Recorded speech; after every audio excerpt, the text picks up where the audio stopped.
Hi, thanks for joining us on Calm Hearts, Calm Minds, an NOCS Heart podcast that allows us to make the mental health victories of everyday Ghanaians accessible, relevant, and relatable.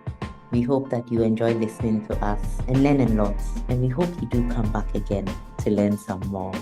Now, today's episode. Hi, everyone. Hi, Dr. Seth Hassan. How are you doing? It's good to have you back. I'm good. I'm good, Officer. I hope you're good too. I'm very, very good. For those who just joined us, this is Calm Hearts, Calm Minds. I am your host, Ufusiade Ama. Please remember to like, subscribe, share, leave a comment, help us reach other people so we can make mental health victories more relevant, more relatable, and more accessible to our society. Today we have Dr. Setele Hassan. He will tell us a bit about himself in case you haven't met him before. He's been here, but he will tell us a bit about himself again. Coming to talk to us about men's mental health, healthy resilience of expectant dads beyond the silence when their wives are pregnant. I'm really excited because I have been pregnant before and I had an expectant dad, so I'm here to learn a lot myself. And maybe understand what could have been going on at that time. And then also just a quick reminder that Dr. Setela Hassan is an ops and gynae specialist, so he knows his stuff, but he's also a men's mental health advocate. So please tell us a bit about yourself, if I haven't said it already, and what you do and who you are. Thank you, Officer. So like you said, my name is Seth Tele Hassan. I'm a medical doctor by profession, but by choice, I'm a writer. I'm a writer, I'm a reader, I'm a speaker, and I do have a passion for mental health, especially when it comes to men's health spaces, because fundamentally, I think it's more or less tends to be an underlooked area, and whether you are aware of it or not, the effects are still going to be experienced. So whenever I get the opportunity to speak on something like this, I really am interested in it. I'm quite passionate about it. So thanks for the opportunity to have this discussion. Thank you. Thank you so much. So please tell us, why is this particular topic of expectant dads and having healthy resilience around that time important to you? Mm. So by profession, I'm an obstetrician gynecologist. So I do take care of pregnant women, and especially in our setting in Ghana, and I believe for most of Africa, maybe even around the world, whenever it comes to the pregnant states, the men tend to not have so much involvement, and it has its own challenges. You know, generally we tend to agree, believe, we know that children tend to be much closer to their mothers than their fathers. It's changing a little bit, but Surely is. that's yeah, but that stereotype is still there for a good reason because I always tell the men I speak to that by the time the woman delivers, she already has a 9 month gap ahead of you. She's been with that child going every single way. The baby inside the womb, as it grows, there's evidence that the baby starts to hear, can distinguish between voices and all that. So whenever she's talking, when she's eating, talking to her friends, talking to you, talking to the baby is so used to her voice. That's why it's very easy for the newborn baby to gravitate towards the mother. So right from day one, men are kind of a little bit behind. So Sideline. exactly, a little bit sidelined. But creating a healthy relationship with your child can start from even while the baby is in the womb. Most people aren't aware of that. As a man, as the father, uh, when it comes to my practice, also when it comes to antenatal care, where the women come, maybe roughly about every month or so, what tends to happen is the women come unaccompanied, or they come with maybe at best a sister or a mother or somebody else, another female, not necessarily the father. And I believe pregnancy is stressful. It's not easy. It's not easy in any way whatsoever. Having your spouse, your husband, to accompany you to majority, if not all, of these visits can really help handle some of the challenges that pregnancy brings and also bring you closer. So I feel like Oh. any opportunity, yes, any opportunity that we can get to put out the good word would be a good one for us to encourage the men to take part in something as simple but as basic as antenatal care. When a men come, you never know. You might actually get to know a bit more about even your wife and the pregnancy, and it makes things generally better in my experience. So yeah. Oh wow. I never thought of it that way because when I see women at antenatals with their husbands or even some other male companion, mine is they are here to help, especially when it gets tiring or they need Mm, to grab some water and you grab it for them or you drive them there, in case they mm, didn't want to drive. But I never thought of it as an opportunity to bond with the unborn child. And well, learn a bit more seemed to be there, but I never really thought of mm, it. So really, really, really, really happy to hear this. We would mm, dig right in. So, in your dual role as an obstetrician, I struggle with that word, and mental health advocate. That I know what at point I was like, why people say ops and gyne, ops and gyne? Like I'm like, can't they say the full word? And I started saying it myself.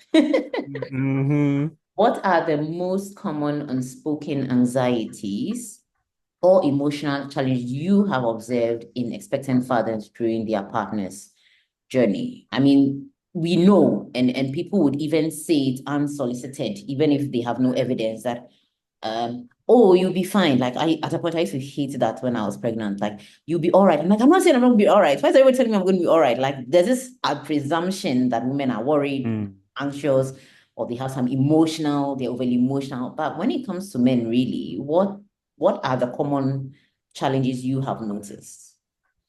Okay, so with men in particular, uh, I mean, I'm sure you are fully aware, especially in our corner of the world, there's this, uh, do I say, is the correct word stoicness? There's this expectation of uh, a minimum, if any, of emotion. Mm, So whatever challenges that men typically have, and in this particular case with a pregnant wife, they tend to suppress it, especially mm, to the outside. More often than not, the only person who would see a little bit of whatever challenge they have would be their wife. if they are But close. on any at all, exactly. But on, if I would say, the few whom I've been able to speak to who tend to accompany their wives, probably the most common thing might be anxiety. Mm, Anxiety in that sometimes it starts with the ability to provide, mm, because more often than not, most pregnancies are unplanned. Maybe wanted, fine, but unplanned. So you need to balance some funds around. And if you're a forward thinking person, a responsible person, you would also be thinking of when the baby finally comes, what are you going to mm, do? And of course, we know that pregnancy, a 9 month journey, give or take, is fraught with different complications that have the ability to occur. So when you have something like that, uh, any small thing that seems to be going wrong, it's likely that the man is going to be anxious about what exactly to do. So mm, there's a lot of pressure because for men, more or less, well, by and large, let me talk about the majority, short-term thinking might not be the only thing that we are focused on. He's focused mm, on when she delivers, he's focused on what exactly taking care of the newborn, how his business is going to be, whether it's his business or work, how he'll be able to get enough funds to be able to meet up. So that's why I primarily say it's more of an anxiety thing. mm, Once the anxiety of the unknown and what to do to meet it. Men also tend to be solution oriented, and then mm, we also have tunnel vision. So he's focused on that, and everything he's doing tends to be around trying to provide. But then mm, again, there's also, like I said, the unknown. Anything can happen during pregnancy. If his wife's blood pressure goes up, they might need to admit her for a while, or maybe she mhm, might develop diabetes during pregnancy, mhm. or any of the many complications. Whenever that happens, he's also tight because he's already in the position of provider, but now his wife is sick, his child may be in jeopardy. All these concerns are there. And And it's like his hands are tied. unfortunately, Like I cannot come and just turn exactly, down your blood pressure. exactly. It's out of his purview completely. Mm, The only thing that he can do, the best he can do, is to work, provide money to buy medications or do whatever therapy is there or that kind of thing. And it can be quite a challenge. It's not easy, but men tend to just soldier on. But sometimes, especially when the complications become really intense or more of the negative sorts, like maybe if the woman were to lose the pregnancy, all of those things, they become much more intense for the man Mm. because he's the one who's supposed to be the rock. More often than not, the woman has the permission to break down Yeah, and to all break that. down and But cry and exactly. But if both of you break down and cry, who's going to man the fort? Because life must go on, yeah. So the bottling up of those emotions and how the uncertainties and all the stresses naturally they are supposed to be expressed. The man typically doesn't get the opportunity to do so in a Mm-hmm. manner that is, or if he does, it's in a manner that might not be healthy. Mm. Coping mechanisms such as alcohol, Mm. um, maybe even staying away from the home for a long time, which is Yeah. counterproductive anyway. Yeah. It gets to be pretty complicated. So, but if I were to pick one thing, it would be the anxiety more often than not. Yes, I and like the way you that's then picked. yeah. Oh, sorry, please continue. Yeah, it will be the anxiety, and that would be one of the greatest challenges. Yeah, Mm. basically, that's what I was going to. That would be one of the greatest challenges that the man needs to be aware of and then find a Mm. solution to. Yes. I can actually see the anxiety trickling down into the other common actions that maybe, I mean, for me, I'm a wife, women would complain about with regards to their husband, or Mm. sometimes even take advantage of the baby is hungry and wants jollof, and because he's anxious, then he drives half the way town to get that particular jollof because he Mhm. feels like if he doesn't get it, maybe the baby will die or the wife would, Or uh, something or the other. yeah, and I've even seen men who, as you said, will stay away from home and or probably even cheat just to cope, just to feel that they are in control of something. Yeah. And another thing that was even funny, seeing men who would actually stay away from their wives sexually because they're afraid they will hurt the child. So I can see Mm. anxiety trickling through a lot of the actions. Some may be supportive and positive, some may be overwhelming for the pregnant, expected mother, and others are just wow. That was just an eye opener for me because I have heard stories, but I don't think I've ever seen it this way. As anxiety is a main thing, and you can see it trickle down. But that's, should I say, the bad news. Could you share a particularly inspiring story of how an expectant father successfully navigated his own mental health challenges during pregnancy? What specific strategies do you think he used to make the difference for him? Because you have acknowledged that some men can't cope well, and we haven't gone into all the possible ways of not coping, but we touched on some. Do you know of anyone who probably this was a challenge? You could see it was a challenge. However, this Mm. is how they manage to overcome it, even if it's something you've mentioned before. Um, I would. I'm thinking of two men in particular, but I think I'll talk about one Hmm. because their particular journey started with a case of infertility. They've Oh, been trying to shame. get pregnant. Yeah, they've been trying to get pregnant for quite a while. I think the woman had one miscarriage. So that's Oh. when I first met them. And we went through all the usual laboratory investigations. Nothing really seemed to pop out as being a challenge. So I put them on some medication. Within some months, maybe about 6 months or so, the woman got pregnant. Hmm. And I think in about 2 months, she had another miscarriage. So Oh. it was, and you see, nobody wants that. I mean, everybody wants No. their efforts to come to fruition. So Mhm. it was tough. It was tough. They were not even fully No, I think they were not fully Ghanaians. They had come Mm. from Togo to Ghana for one thing or the other, and they happened to be in Accra, and then they ended up in my consulting room. But it Oh. was a bit tough. No, that's But hard. one, yes, and he also had to. His English was a little bit better than the wife's, Hmm. so he also most of the time was serving as interpreter when there were some challenges. So No he way. was.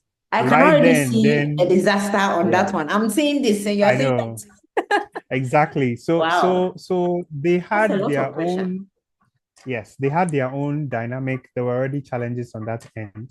But after the second miscarriage, within also another number, maybe about 6 months or so, she got pregnant again. Oh, nice. And yes, so with this one, we did even more close marking, as I put it. I mean, more regular visits whenever there was any challenge, and he was with her every single visit, not just because of the language barrier, but I could tell that it was something he was really interested in. And he was a pretty calm person, but sometimes I could tell he was quite frustrated with the whole process. When she finally got pregnant, they had to be coming a little bit more often for the antenatal visits because of her obstetric history. Mm-hmm. So I took care of them up until some points. Then I think her BP started going up. So we ended up admitting, and then about a few weeks to the expected date of delivery, the BP, like I said, started misbehaving. So we opted to deliver her via cesarean section. And Mm. throughout all of this, everything, all the ups and downs, he was there, very calm.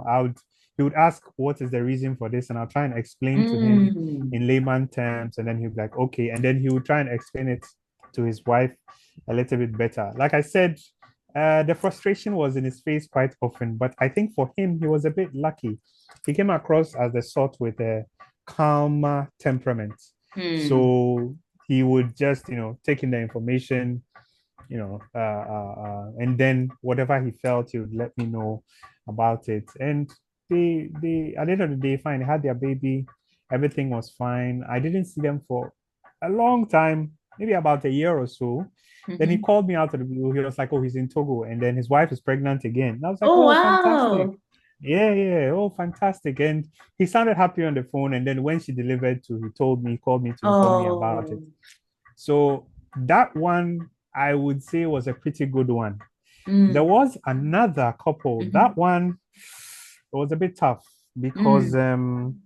uh Wait, let me pause. Let me let you pause on this one. mhm, This yeah. one rather is a pretty good one because Yes, this is a pretty good one. you Yes. talk about all the expectation and then the Yes. loss and then another Mm, expectation. That alone is like pent up already, puts you in a space where yes. emotionally you could be distraught. But I hear you on a few things, as in go with your wife on the journey, calm down, Mhm, mhm, and also mhm. seek knowledge. Maybe Yes. the man did not seek it out of curiosity because he had to explain to his wife, but he had Mm, knowledge. And I think that's one of the reasons why calm hearts, calm minds exist. A lot of people have mm, a good disposition, a natural disposition to positive mental health reactions, but they just don't have enough knowledge to do so. So I can see where this thing tied in. And now you're saying that mm. is good. Now I'm a bit scared about what you're about to say. Because I already see that as Well, awful. I can see the victory, but the challenge that brought the victory, oh my goodness. Okay, I'm listening to the second one. in my line of work, you always need to look for the silver lining, and you need to focus on the silver lining intently. Otherwise, you yourself are going to be depressed, and if you are depressed, you can't help anybody. So maybe that's why I'm looking at it from that angle. Hmm. Now, with the second couple, I I met them during the last pregnancy, Mm-hmm. about once or twice, and then uh, I went. I think did I go on leave? Or I had the week something.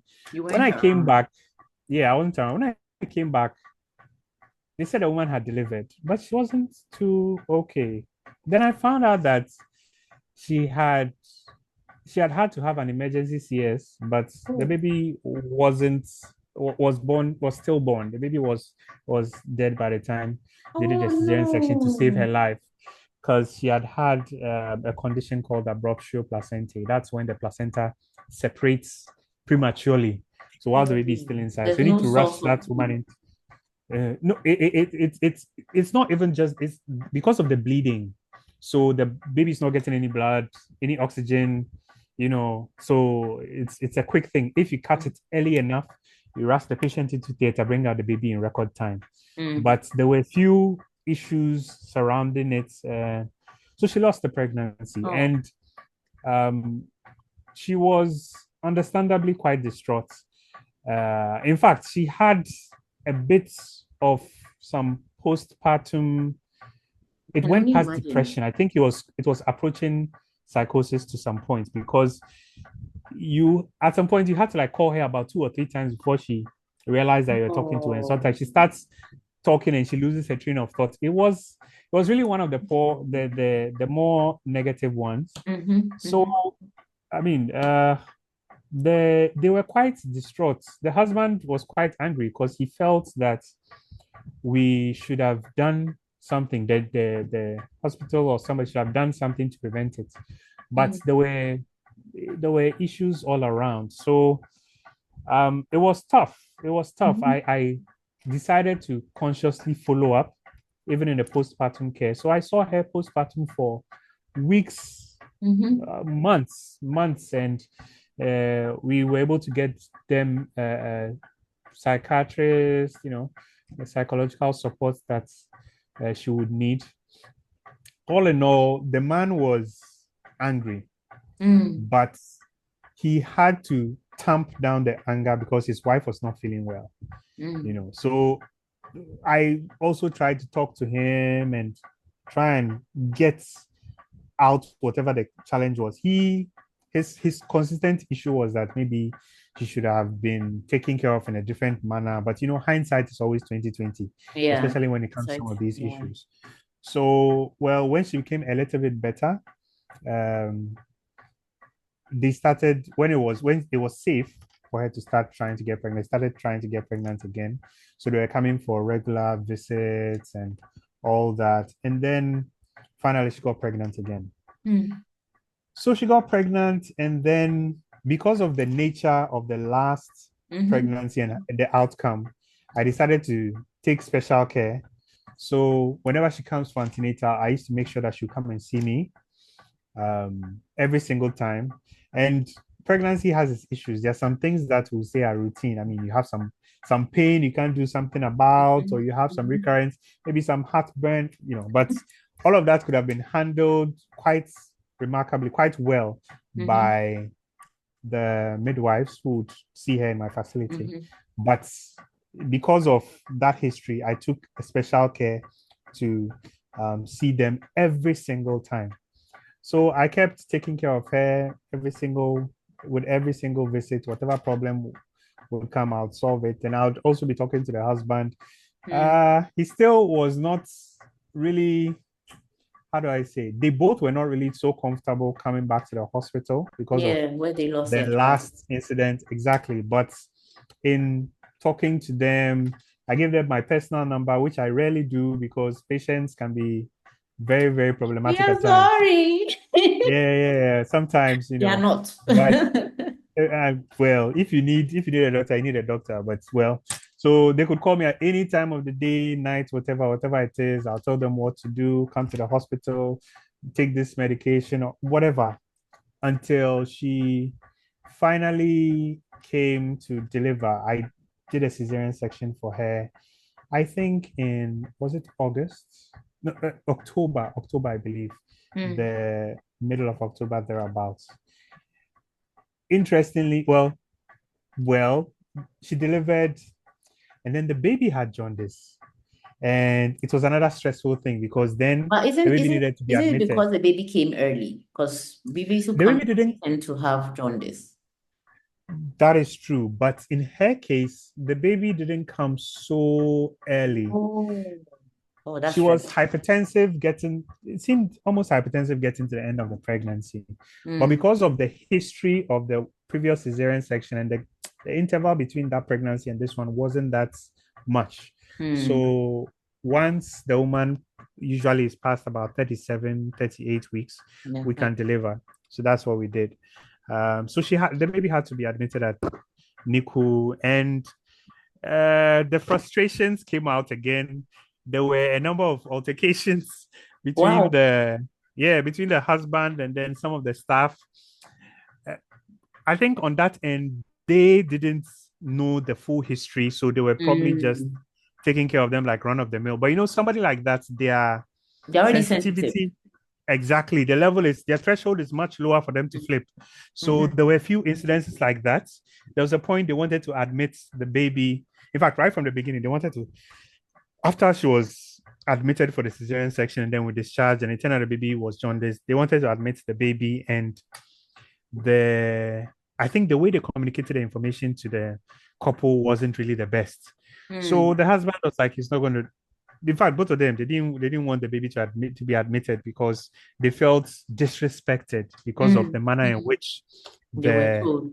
they were told the thing. So I mean, I'm in obstetrics and gynecology. I have nothing to do with pediatrics or child health, Mm. but so they kept calling me like this is what the people are saying. And so I had to in a calm way tell them, you know what, this is what can happen if the baby has jaundice.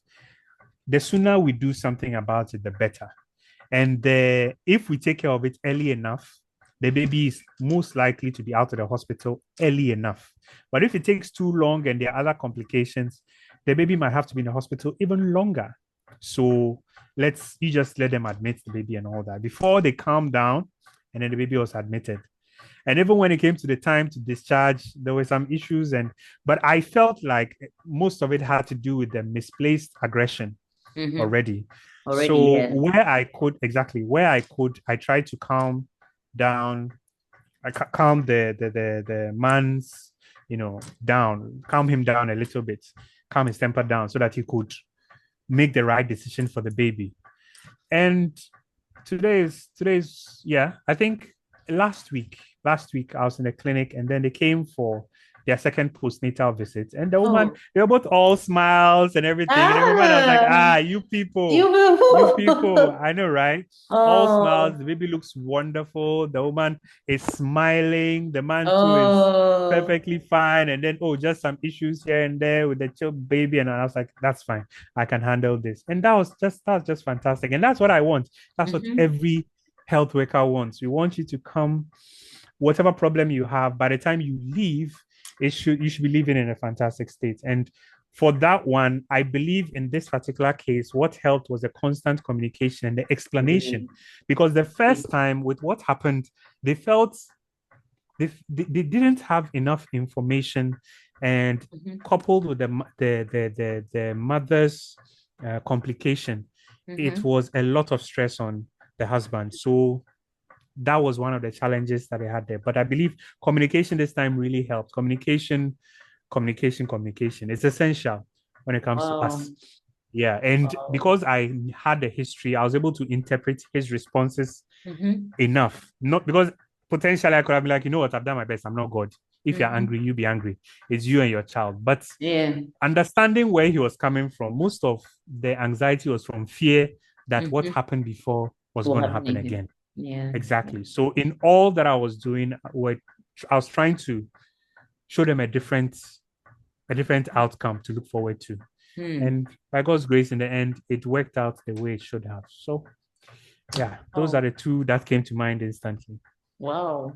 Wow. I Mm, mean, I think for me, I'm grateful because we are able to bring stories like this to light and that are mm, relatable. I know some people who may never have lost a child or known mhm, they have lost a child, but even the pressure of not being able to help or feeling disrespected.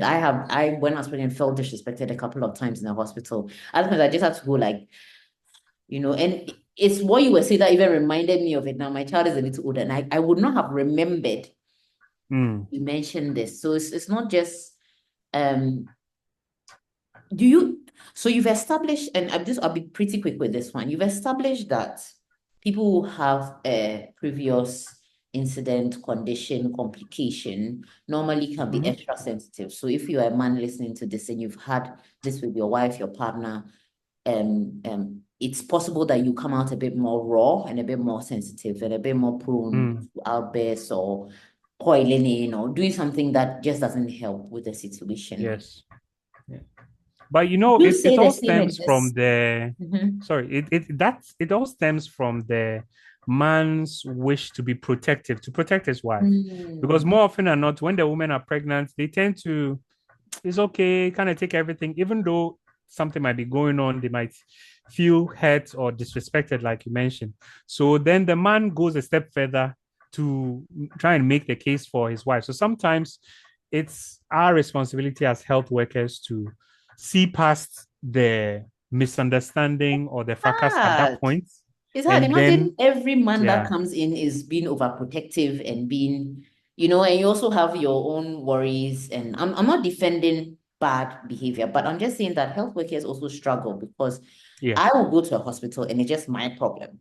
They go and every day they are listening to problems, in So at the multiples, point, yes. and it makes me even understand why maybe every hospital, every clinic, especially with some of these things where conditions make you more prone to mental health strains, even if you don't have a disease or Mm, just the stress of it or having resident psychiatrists, psychologists. I mean, that's a whole dilemma on its own because there are too many people to the health workers that exist, even yes. let alone specialist health workers. But yeah, really great that you could step in there.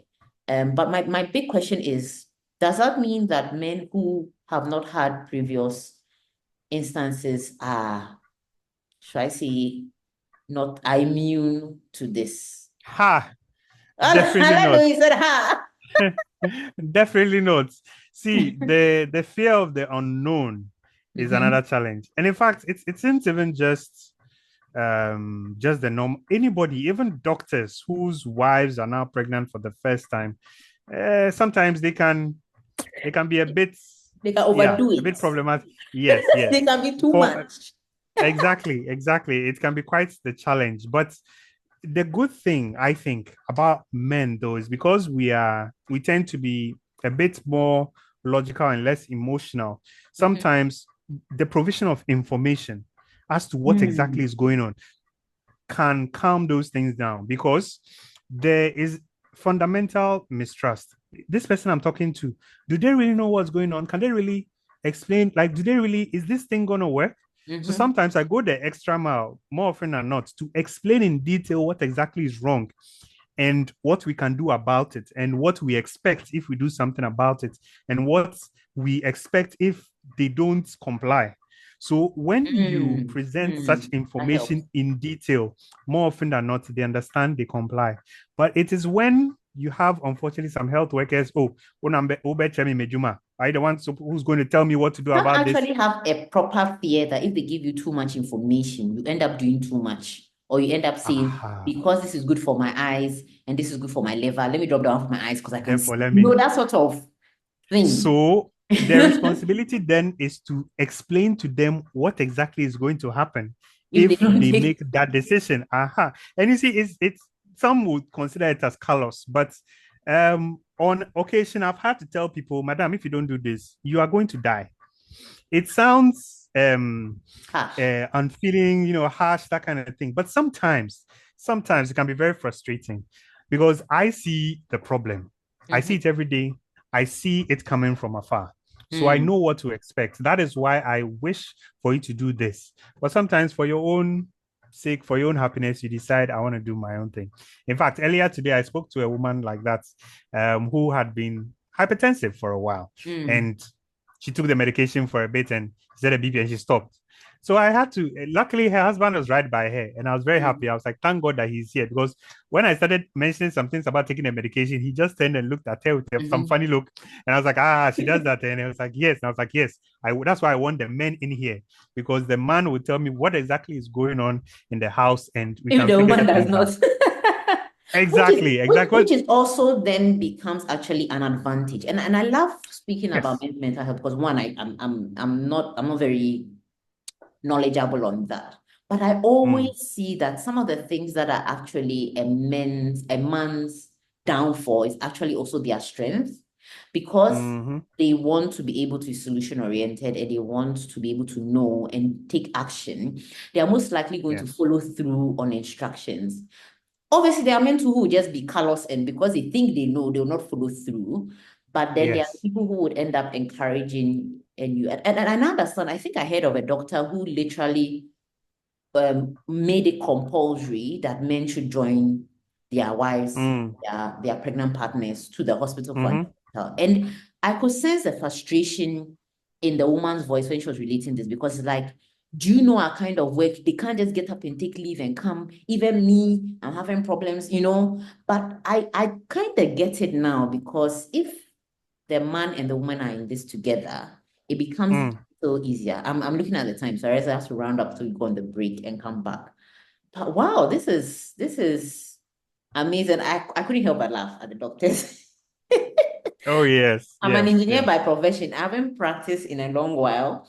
But sometimes somebody comes to my house and is touching the wires. I'm like, what is that? What you just become I'm becoming unbearable kind of player in the situation because you think you know, but you may not know as much, or you do know, To but you're that not able to extent. articulate it to the person who is probably frustrated that they have to close late or something. So tell Yeah. it, this has been amazing. We will go on a break and come back. I hope if you've been watching this, you remember that it's obviously Calm Hearts, Calm Minds, and NOCS Heart podcast. We aim to make mental health victories, like overcoming the mental health strains of having a pregnant partner as a man, more relatable, more relevant, and more accessible. I think Tele has really helped us. Dr. Seth has really helped us with some of the things, knowledge, and being in it with your partner. There were others, I can't really readily recall them, but I know I've counted about 4 or 5 being involved and staying calm. So thank you so much. We'll be back very soon. Please remember to like, subscribe, share. It may not be for you. You may not need this information, but you never know who would like thank their stars and thank their God that you have shared this with them. So please share it with others and please let's help make mental health victories known in our society. So we'll see you soon. We'll be back from the break in a jiffy.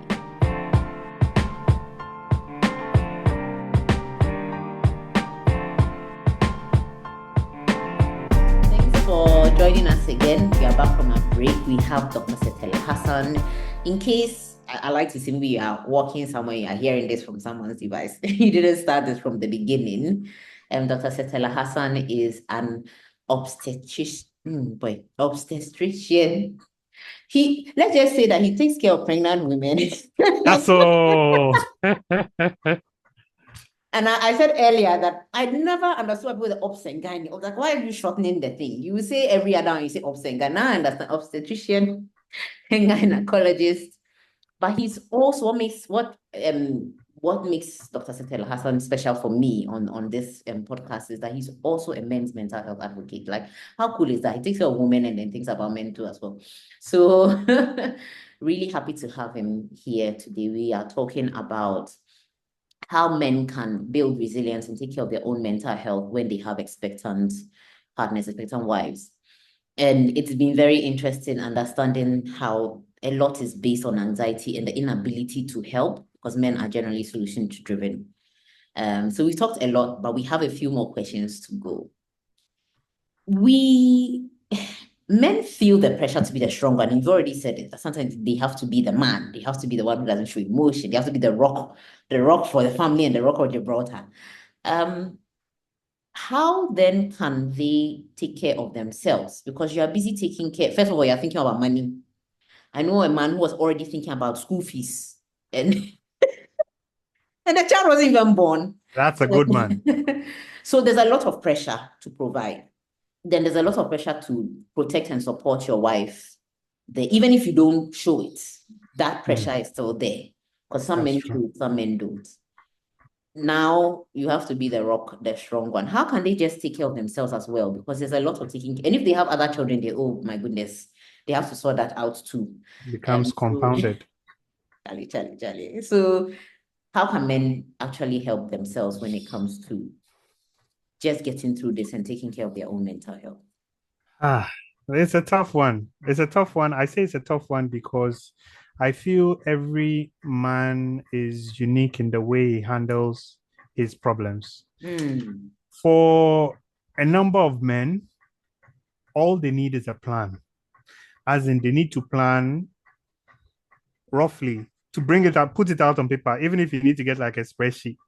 There's some of us, when things get tough or we are planning for something big, the best thing is to get a spreadsheet or a table or something, and then time and costs everything that you think you want to do and how much it would take. Helpful. So, I mean, you could talk to, yeah. Sorry, it actually really helps. Just awoke. Oh yeah, no, it really helps. It really helps some of us because so imagine, let's say let's say your wife is pregnant and you're expecting twins. So your anxiety is times two because of the twins. In fact, it is times three when you add your wife. And times So four, you when have you add different the levels. extra costs that would have Thank come with just you. one child, I have to buy 2 sets of diapers. 2 sets. Exactly. So all of these things are there. One thing that can help is to maybe talk to somebody who already has had twins before and find out how that one went, what to expect. So, most of the complications of pregnancy, the risks of getting some of these complications, it's almost double or about double when you have twins. Twins increases the risk associated with the pregnancy. So whatever possible challenge can occur, plan for it. So if you think that she might become hypertensive, then that means that you need to put even more money aside because there's a greater chance that you might have to, she might be delivered via cesarean section. She might deliver vaginally, fine. It's normally fine, cool. But there's a greater chance of cesarean section. So whatever amount in your mind that you put aside for delivery costs and hospital admission, multiply it by at least three. Oh, wow, that's Because a lot. you might, oh yeah, because you might not end up in a government hospital, you might end up in a private hospital, or you might be going to a private hospital where costs are higher. So yes, even right from day one, the antenatal, you need to decide where you're going to go and ask them about their birth plans, ask about how much delivery would cost and start planning towards it. And considering the Ghana we are in, it's a good idea to And adjust the ask, amount for and if you inflation. work for a company that provides health insurance, ask what they cover and what they don't. You'll be surprised 100%. the things that they actually will cover that will take the burden off you, and the things that they Yeah. actually don't cover that you have to plan for. Very true. Because they won't come and tell you, oh, your wife is doing antenatal. Oh, let's give you. No, no, no, no, no. It's when you go and request. So, whatever, it's a good idea as an adult. In fact, as an adult in this country, it's a good idea to have some form of health insurance. NHIS is the most basic, it cannot do everything that you need. So, I would advise that at the barest minimum, okay, NHIS. But if you can, get some other form of private health insurance because when you are tight, ironically, that is when your finances will also be tighter when you have a complication. So it's a good idea to have some cushion there. So the moment you hear your wife is pregnant, start planning towards delivery. Don't wait until she's about to deliver before you are now putting money aside and no, no, no, it's a joke. It's on seriousness. And like I say, I'm not just a men's rights advocate. I'm also a women's rights advocate because of the work I do. I see way too many cases of women who have complications and it's always let's wait for my husband when my husband comes and then the complication is still occurring and Or we there don't was have no any source of money, funds. or we couldn't buy the Exactly. fried rice, so I was always eating Oh, just yam. Please I budget don't for know. special diets because You never know. when I was pregnant and you told me that if you get hypertensive, there are some things you have to stop eating. And I was like, what will I eat? Like I was just confused. And then I realized that I didn't get there. But I just remember my shock in that moment that even me, I didn't there are budget for some that. things I can't Yes. eat already. Then you have to take that away because there's a potential that every woman could get. Something And might I'm like, oh, happen. like then I'm Yeah. suddenly thinking, do I have to go to Osu to buy this particular chicken because that's the only chicken I can eat? Like, it's they are right about the planning. And even that helps Yeah. because if you know in 3 months' time, I'll need 3,000. In 4 months, I need 4,000. It's not like, hey, I need money. I need money. It's No, more, no, no, no, no. It's more this is like, how much I need to put aside today for that.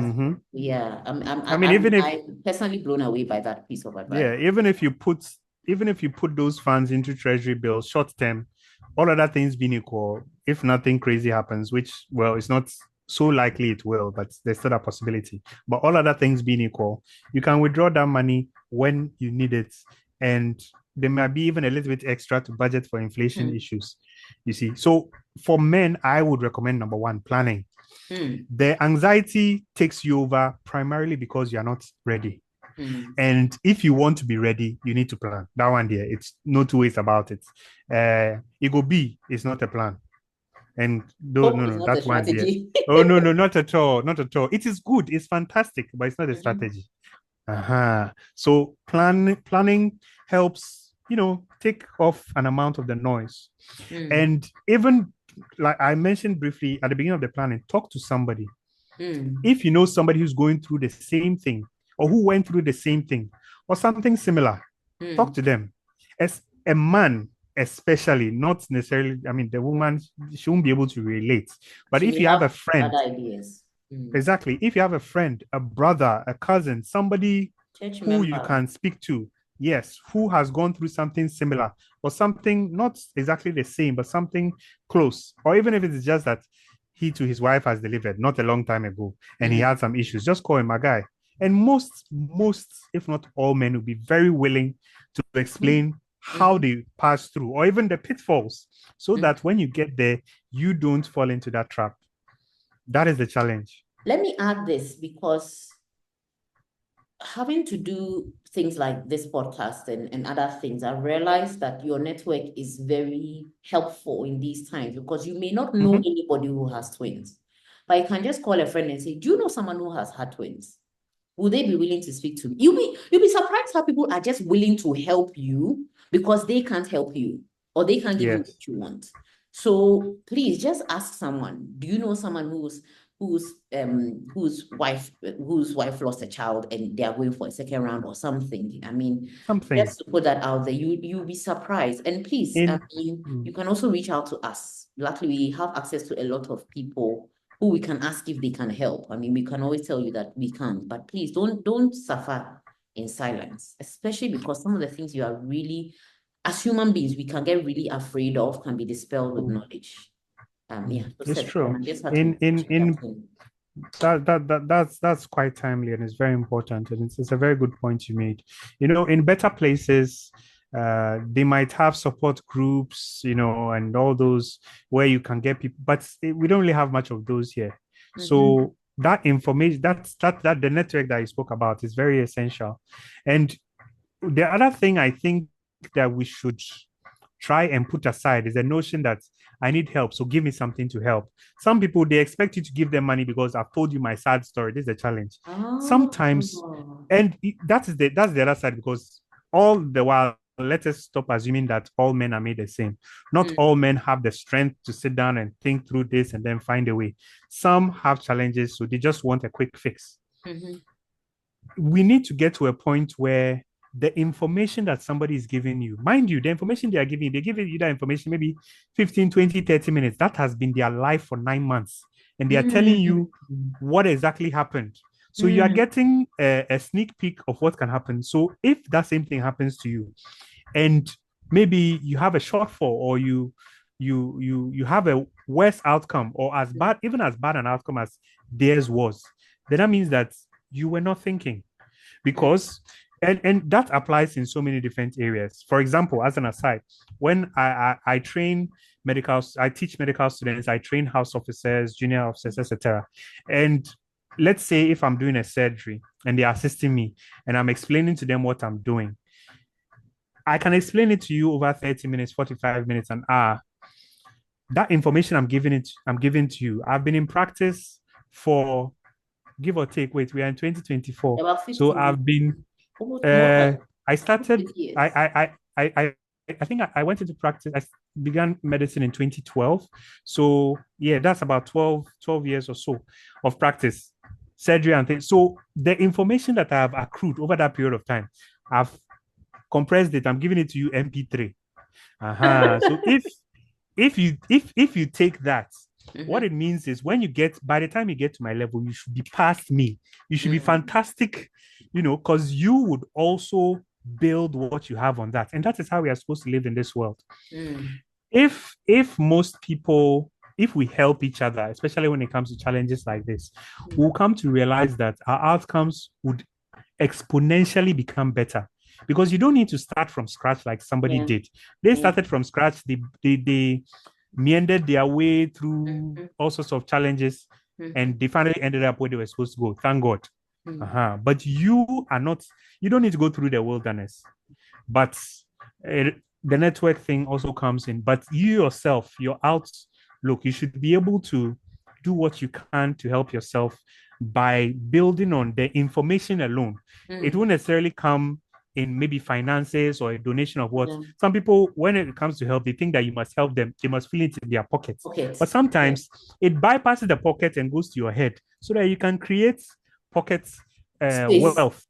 So that you can Yeah, fill the by pocket. saving or making more money, like this treasury bill thing that you just said, you know. Exactly. It's quite simple. I actually learned that from my wife. If she has some expense somewhere down the line and she has some money at this point, she would save towards it, maybe put it into something short term. So by the time it reaches, the original amount might be Appreciated. there, and then kakra, and more often than not, the way this country is, sometimes when you reach there, if you plan for 3,000, it's likely to be 3,500 by the time you reach there if you don't take care. Or there might be some unseen costs. So it helps when you go further, but the planning is critical. I think any man can do it, and every man should be able to do that because it tends to shift the problem from this amorphous problem into a point by point, broken down, clearly defined challenge.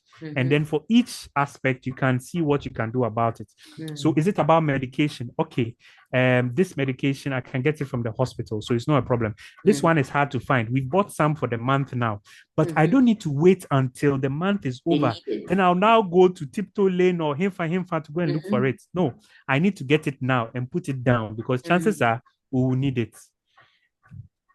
Things like that can really help and even more the than the average extension man. would make you even realize that the medication may not even be needed 6 months down the line. So you don't buy 6 months Exactly. worth, and then you can save Exactly. some money, you know. When I And you was, see, mm-hmm. And sorry, I just say when one I other was thing that pregnant, I found out that when I had like I used to use what to expect. It was and I read a very woman centered. So I'm what just to thinking expect when like, you're expecting. yeah, what to expect when you're expecting. Like I'll go through, and I Yeah. knew, I knew I had enough information to know that what I was reading didn't automatically apply to me. But it gave me some comfort that I had some idea. Because sometimes if you say 22 weeks and I've already experienced it in week 18 or 22 weeks, I'm not seeing anything. Then 25, they're like, hey, what's happening? I'm like, I read Out it of the blue, somewhere. boom. Yes. Mm-hmm. But it was helpful. And even now you talk about context because some of those things are biological and the differences may be big or small, but can be contained in a certain way. But when it comes to economic, which seems to be some of the drivers of anxiety for men, you cannot go and look for what to expect for men in the UK and expect that the same problems will be what. Maybe somebody should do that for us. If you are here and you have that, you want Maybe. please develop it and let us know you've developed it because it could be very helpful. But please continue. I just needed to chip that in before you continue. Yeah. No, you're right. You're right. In all of this, I believe one thing that we also need to remember is that more often than not, health workers are there. Just ask the questions. Too many people leave with half-baked ideas or confusion. Ask. So this medication, how long will she take it for? This procedure, okay, how is she going to deliver? Is there a chance that she can deliver vaginally? If not, why? Okay, we are going to do a cesarean section. Is there something new? What to ask? Just We ask. see a lot of patients, fine, there's stress, but more than 9 out of 10 times, they will explain everything to you. But If Dr. Seth. if no, relax. I know what you're going to say. If, and this one thing I tell virtually all my patients, I tell them that when it comes to obstetrics and gynecology, and virtually all medicine, but let me speak for my own specialty. If you are not comfortable with the doctor enough to tell the doctor the silly thoughts that is in your head, what you consider silly, whatever it is, if you're not that comfortable, I beg you, find somebody you are comfortable with and go to them. Because when I prescribe a medication, you should be able to there and then tell me, doctor, this one, I won't take it to. And I'll ask you why. Then you tell me because of this, and I'll find a solution. Rather than I've written it, you're not going to take it, but I've written it, so you just keep quiet and you go home and then you take it. As somebody will say, you think you're doing me, you're doing you. But at the end of the day, you are doing both of us. Because when something goes wrong, you'll be hot and I'll be hot also. So if there is something about whatever is going on you are not comfortable with, let the doctor know ASAP. There might be an alternative that will be good for you. For example, last week, a patient of mine she developed some hypertension during the pregnancy. So I put her on some medication, but I know that within the first week, one of the side effects of the medication is some people experience severe headaches. So I told her, if you start experiencing any headache, let me know. So over the weekend, then she sent me a message that she's getting severe headache. And I told her, okay, stop. Stop that medication and get this other one instead. Fantastic. Rather than she's experiencing severe headache, Then she just isn't stop. feeling fine, she'll just stop and she'll just be there. And then the BP2 will still be doing its funny, funny stuff. You see, because we have that relationship, she can call me anytime, send me a message anytime, and we can solve these things. And I know she's not pestering me. There are some people they'll pester you for anything. But and so when it comes to the men, you should be interested in that process. Don't say, oh, it's just between you and you. No. I've had cases where the woman will call me, say blah blah blah. Then shortly the husband will also call me and tell me his side of his impression of the whatever is going on and why what is going on. I'll tell him, okay, so do this and do this and do this to help her. Or this is not what she told me. Then I'll call her again, madam. When I'll sit there, oh, it's not like then we'll clarify, because at the end of the day, I don't care. The right thing needs to be done. I don't care who feels good, who feels bad. I don't care. You lied to me. No. Let us do the right thing. I want you to be fine. Even if you yourself, you are someone, I want you to be fine. Yeah. Argue, say whatever, I don't mind, but be fine. That is helpful. Education planning. And on the debate about education, even asking, we are brought up in a culture, and I don't know about the current, the recent generations, but my generation, it was smart not to ask. Because if you ask, you sound foolish. So people don't want to go to the hospital and say, hey, went to win, but you don't know. Like I tell people that I don't know your job. I can meet an Uber driver and say, I'm not a driver commercial. I can drive, but I don't drive commercially. So you know this job better than me. So yes, please get over that. When it comes to a matter of life and death and health, please don't be afraid to sound foolish, because that foolish question could actually save your wife's life, your child's life, or even yours. You never know. Let me then come to the habits that men can practice to protect and enhance their mental health during the stressful time. That can be for them. What are some of the things they can do practically every day that will help? If you are religious, pray. Thank you for that. In fact, even if you're not religious, meditate. Because, well, there is some evidence for meditation helping with anxiety. Having some mindfulness techniques, whether you are praying, whether you are meditating upon something, all of that, it really does help, because the human existence is a very interesting one. Even people who don't believe in a higher power, they believe in something, even if that something is themselves, because I believe there's a God-shaped hole in everybody that you need to fill with something. So everybody fills it with one thing or the other. So sometimes retiring to that thing, for some people, it's a strong sense of self. I can do it. I've done it before. I did it in the past. I'm going to do it again. Maybe that alone can help. Big ups to you. But that would be the first aspect. Having good friends also helps, because sometimes it gets too much. Sometimes it gets too much. You need somebody who can, as it were, without sounding too dramatic, speak life into your state of being. Because sometimes, especially if it's a friend who has gone through what you are going through, because sometimes in pregnancy, your wife becomes extra in so many different ways. Yeah, or I'm sure all women who have gotten pregnant before would know what I'm talking about to some extent, even though they might not admit. But their husbands will. Their husbands definitely will. Women may, but husbands will. Yeah, definitely. I mean, it's not like it's like a joke, but the stories of 1 a.m. fried watermelon, and since Charlie, they're all out there. And even the annoyances that some people feel judged already. That, oh yeah, probably like, I'm pregnant, I'm really have my leg in a crank, and so no matter what, the extra can come. and it's not always that you as a man can do something about, because I've read of cases where the woman can't stand the smell of her husband anymore. Like she feels nauseated, something like that, or whatever he does just irritates her out of the blue, or she can't even be in the kitchen. Yes, like it's difficult. It's difficult because Yes, literally, yes, but When you no, married but me, she's was I pregnant. smelling? You know, But it's so the you as the pregnancy, man, not. exactly. So the man needs to learn how to step out of himself and imagine that Mm. he's her and he's feeling what she's feeling. So in her shoes, And what she's would he telling the want? truth. Some Yeah, men just assume that the yeah. women are It's lying difficult. just so they can get the fried rice from Bush. I mean, some of them might be because Exaggerate. the funny thing. Sometimes when I'm in a consulting room, and sometimes the women come with the men, and I'll tell Mhm. them.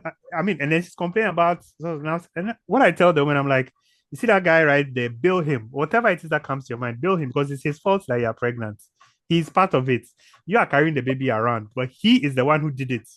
So whatever you feel like, baby wants to eat pizza, tell him because sometimes I say it like a joke, but the serious part out sometimes it's difficult to eat. You can't Mm. stand, Oh, yeah. and more often than not, your favorite foods you can't stand them, and maybe something that you didn't like. That is what your heart wants.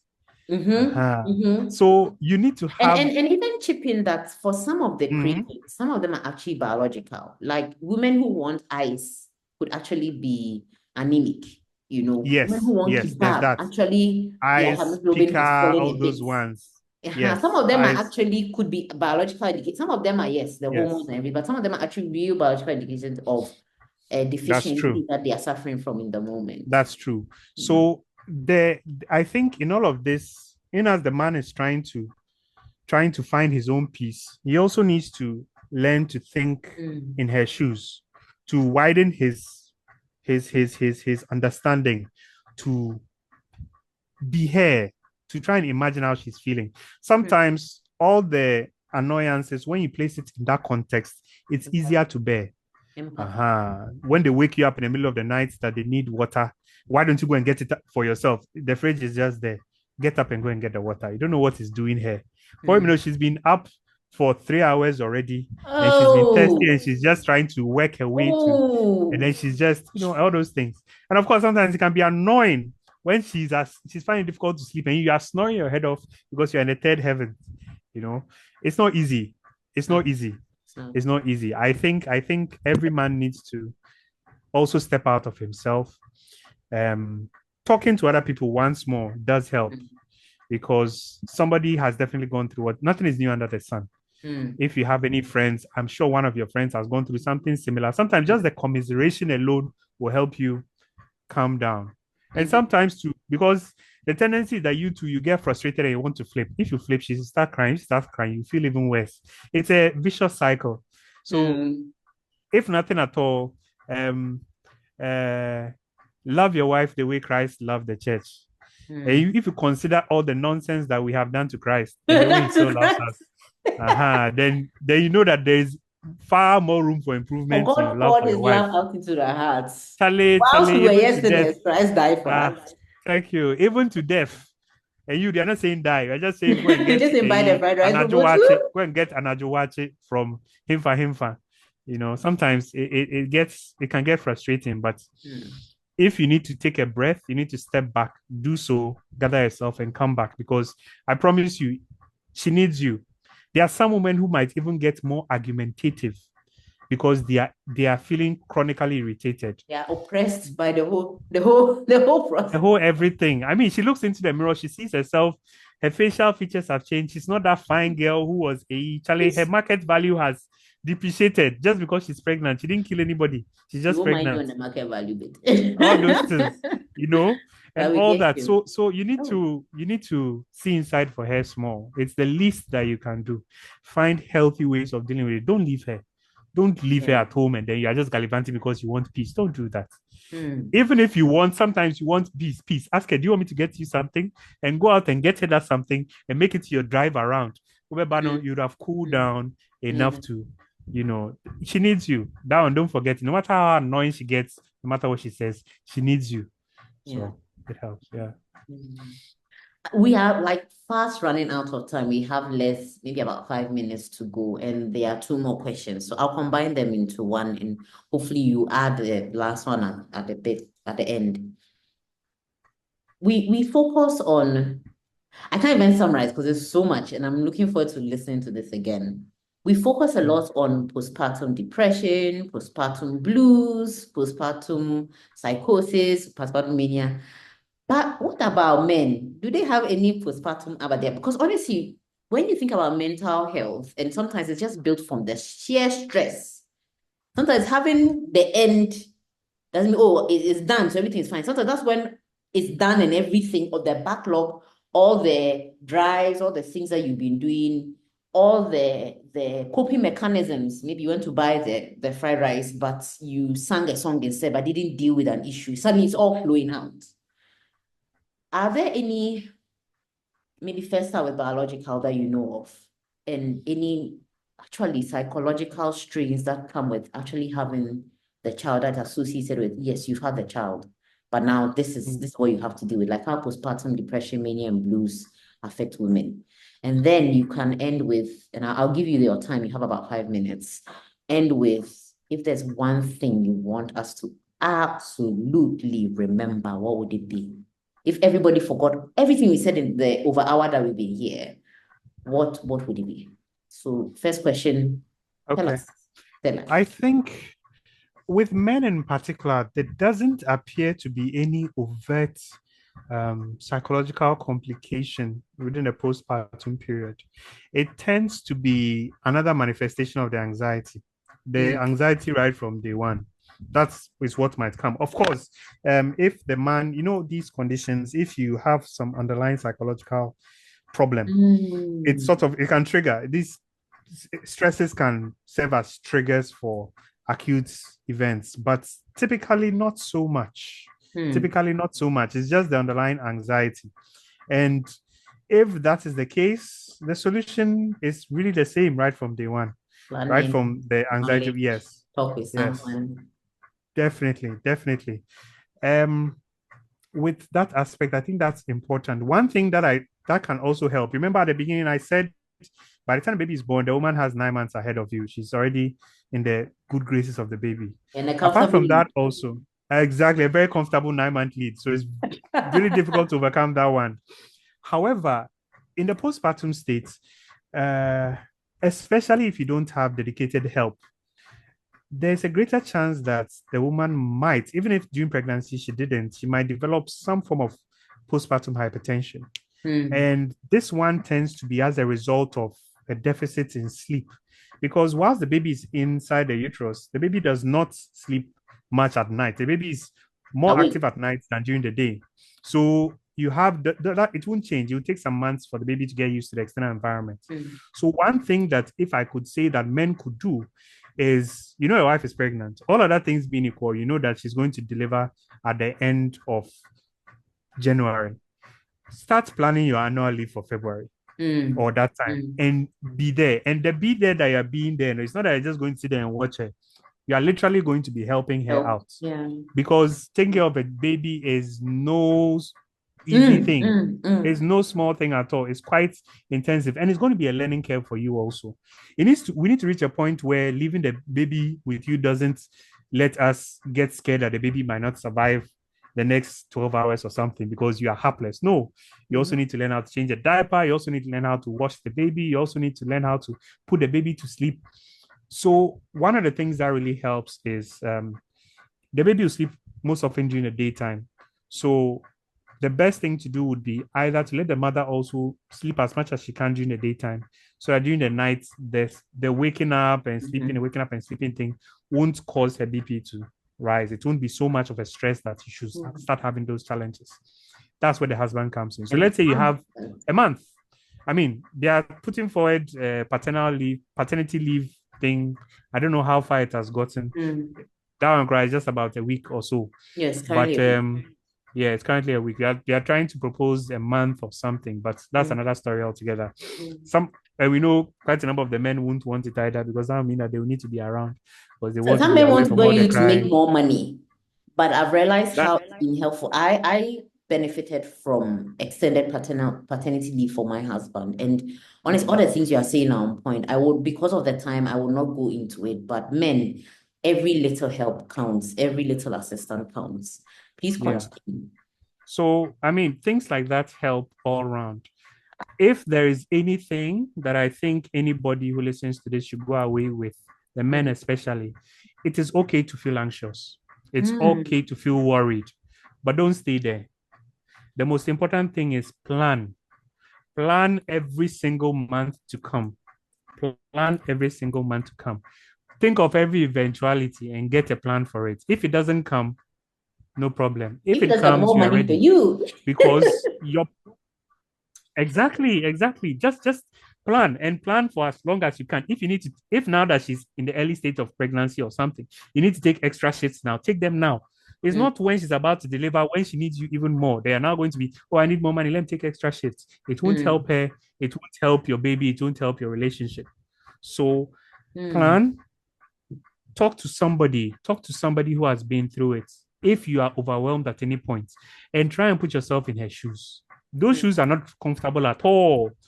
And cut her some slack. Keep cutting her some slack. Some of them, they might take advantage of it. Small thing, the baby said, baby, do they take it as a new game. Don't take it personally. Sometimes you do some things that don't make sense. Chalk it up to the pregnancy hormones and just let it go. Don't take things personally. You need to be the bigger person throughout it all. And at the end of the day, when she, quote unquote, comes back to her normal state of being, she will appreciate you even more, and your relationship will become even better because then she knows that she can trust you even when she's at her lowest. The pregnancy hormones can do very fantastic things to your beautiful wife you've never even thought about. So you also need to think wide and prepare to receive it in whatever form it is. After all, you're the man. So get ready.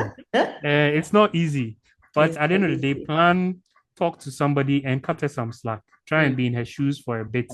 And all the stresses of pregnancy, which people are known to suffer, they won't be as daunting as they seem. Yeah. Thank you. Thank you so much. This is Calm Hearts, Calm Minds, an NOCSR podcast. I am Ufusia Deku Ama. It's exciting to talk about the mental health victories, like how men can be more resilient and take care of their mental health and support the mental health of their wives during such a time as pregnancy. Thank you so much, Dr. Setele Hassan. Please remember to like, subscribe, share. Just share. Just share. Keep sharing because you don't know who would need this even more than you. So thank you so much. Bye. See you soon, very soon. Thank you for joining us for this episode of Calm Hearts, Calm Minds, and NOCSR podcast. We hope you enjoyed it and we hope you learned something new. We look forward to you joining the next episode. We can't wait to see you soon. Bye.